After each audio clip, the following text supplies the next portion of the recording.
रखो, जो बेटी हो सब आंखें बंद रखे, वही बहू बनती है, वही सास बनती है, वही स्त्री होती है। मूलतः उसका रूप माँ है। इसलिए हमारे साधु मातृशक्ति, बोलो मातृशक्ति की, ये है मातृशक्ति। अच्छा, अपनी माँ से किसी को आपत्ति है क्या? आपत्ति कहाँ होती है? जब वो पत्नी बन जाती है, जब वो बहू बन जाती है, जब वो सास बन जाती है, जब वो डॉक्टर इंजीनियर बन जाती है, जब वो एमएलए एमपी सीएम पीएम बन जाती है, उसमें दिक्कत है। माँ में दिक्कत नहीं है। बोलो माँ तो सब अपने लिए करती है। माँ पैदा करती है, माँ हमारी सब तरह से रक्षा करती है। फिर वो बहन के रूप में हमारी रक्षा करती है, फिर वो पत्नी के रूप में हमारी रक्षा करती है, सास के रूप में हमारी रक्षा करती है। मातृशक्ति का मां की कोख से लेकर के और मां होने तक, दादा दादी होने तक, जिस भी रूप में मां है, वो इस धरती का कल्याण करने के लिए ही है। इसलिए आजकल महिला सशक्तिकरण की बात बहुत हो रही है। वो वुमेन क्या एम्पावरमेंट, इसकी बहुत बात हो रही है। मैं तो कहता हूं बहनों, इतनी मजबूत बन जाओ। माताओं में पुरुषों से ज्यादा शक्ति होती है, याद रखना। एक ना भ्रांति है समाज में, और कुछ इसको जो अविवेकी, कम पढ़े लिखे जो कथाकार हैं, कम पढ़े लिखे जो प्रवक्ता हैं, विद्वान हैं, जो बोलते रहते हैं कि ज्यादा पुण्य करो तो पुरुष बनता है। मैं कहता हूं स्त्री और पुरुष में, दोनों में पुण्य किसके ज्यादा? वैसे तो फिजिकल स्ट्रक्चर, नॉलेज, इमोशंस सब एक ही समान है, लेकिन ऐसे मोटे तौर पर देखते हैं। सूक्ष्म भेद में जाओगे तो कुछ गुणों में पुरुषों से ज्यादा मां महान होती है। अब कुछ गुण कौन से हैं? बाकी तो physical strength, mental strength, emotional strength, वो तो सबकी बराबर है। Physical power is everywhere equal in male और in female. The knowledge is everywhere equal. The emotions are everywhere equal. But what is the strength of woman? बड़ी ताकत क्या है? एक तो माँ में धैर्य, सहनशीलता, सहिष्णुता, तप, त्याग, ये पुरुषों से कई गुना ज्यादा होता है। धैर्य ना होना साहब, 1-2 किलो वजन सुबह से शाम तक हाथ में रख करके देखना, चाहे सोना चांदी भी हाथ में दे दोगे ना, तो भी कहेगा भाई अब तो ये हाथ टूटता जा रहा है, ये फेंक देगा आदमी। सोना चांदी हीरे मोती भी 2-3 किलो हाथ में नहीं संभाल सकते तुम। वो मां 9 महीने तक अपनी कोख में लगभग 3 किलो का बच्चा होता, उसको संभाल के। धीरज, एक संतान या 2 संतान जो भी पैदा करने हो, उसके लिए 50 साल तक, 10-12 साल में शुरू हो जाता है उनको मासिक धर्म, 50 साल तक खून बहाती है, तब तुम उनकी कोख से जन्म लेते हो। 1 से 2 क्विंटल, 100 से 200 किलो खून बहता है मां के शरीर से। तुम्हारे लिए सुरक्षित वातावरण बनाने के लिए माताओं को मंथली होता है। ये कोई अपवित्र चीज नहीं है, ये तो एक नेचुरल प्रोसेस है। जैसे कि कोख में तुम मां के जन्म ले सको, इसके योग्य कोख रहे, इसके लिए उनको मेंस्ट्रुएशन होता है। ये धैर्य, सहनशीलता। बच्चा पैदा हो जाता है तो फिर सबसे पहले क्या करता है? रोता है, चीखता चिल्लाता है, फिर मामा करके फिर दूध पीता है, तो अपना आप खुद खाती है और अपना अंश उसको पिलाती है। माँ के पेट में जो बच्चा पलता है ना, तो माँ के खून से पलता है। तुम्हारे बॉडी का मेन स्ट्रक्चर माँ से बनता है।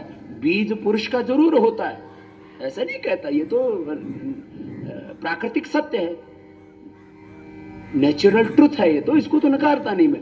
लेकिन पुरुष का मात्र बीज होता है। ये सारा स्ट्रक्चर जिससे बनता है वो माँ के खून से बनता है।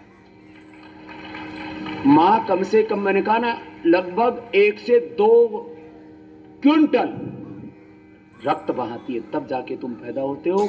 फिर अपने खून से तुम्हें पालती है, फिर पैदा होने के बाद दूध पिलाती है, फिर मलमूत्र करते हो।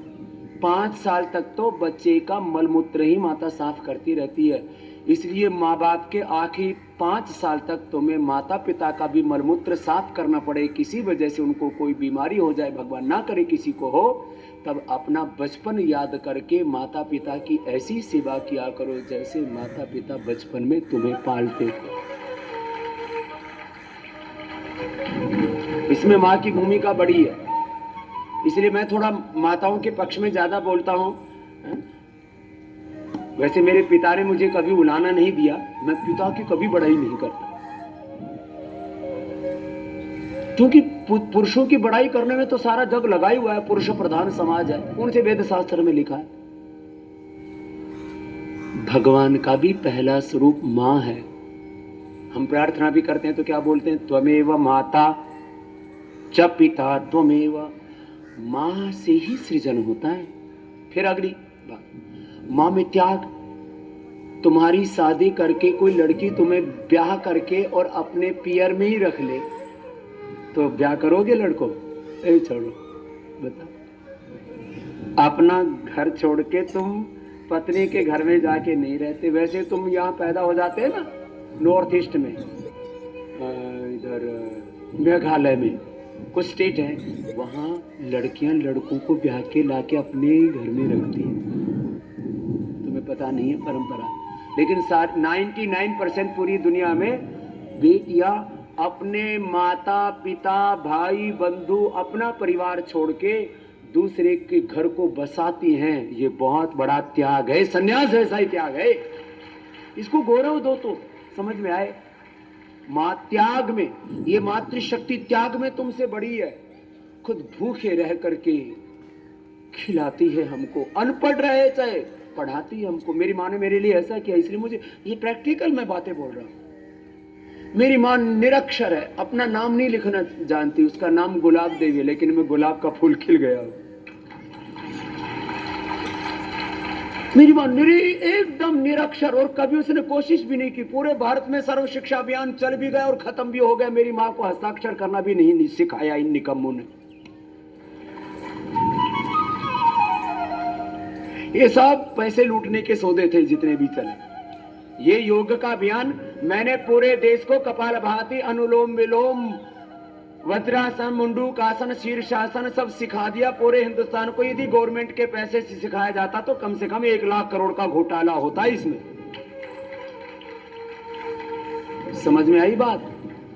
मां ने अनपढ़ रह करके मुझे पढ़ाया, खुद ना खा करके मुझे खिलाया। मां मुझे रोज दूध पिलाती थी, सुबह दही खिलाती थी। हम 99% बासी रोटी खा करके बड़े हुए, क्योंकि माँ को गाय भैंस की भी सेवा करनी, ऊंट ले आते थे पिताजी, ऊंट की भी सेवा करनी, कभी कभी बकरियां भी ले आते थे। बकरी में माँ को दिक्कत होती थी, उनमें बांस बहुत आती थी, तो बोले कि ये क्या काम करता है। तो फिर हमने इसलिए गाय भैंस भेड़ तो नहीं, बकरी ऊंट ये सब की सेवा कर रखी है। सब काम आते हैं हमको, झाड़ू लगाने से लेकर के, खेती बाड़ी से लेकर के, और देश तक चलाने की सारा सामर्थ्य भगवान ने हमको दिया। इसलिए लेकिन कोई बुरा मत मानना, कोई उल्टा पुल्टा ना सोच ले कि कहीं स्वामी रामदेव अगले कुछ उल्टा पुल्टा तो नहीं करने वाले। देश चलाने का मतलब कोई राजनीति नहीं होता भाई।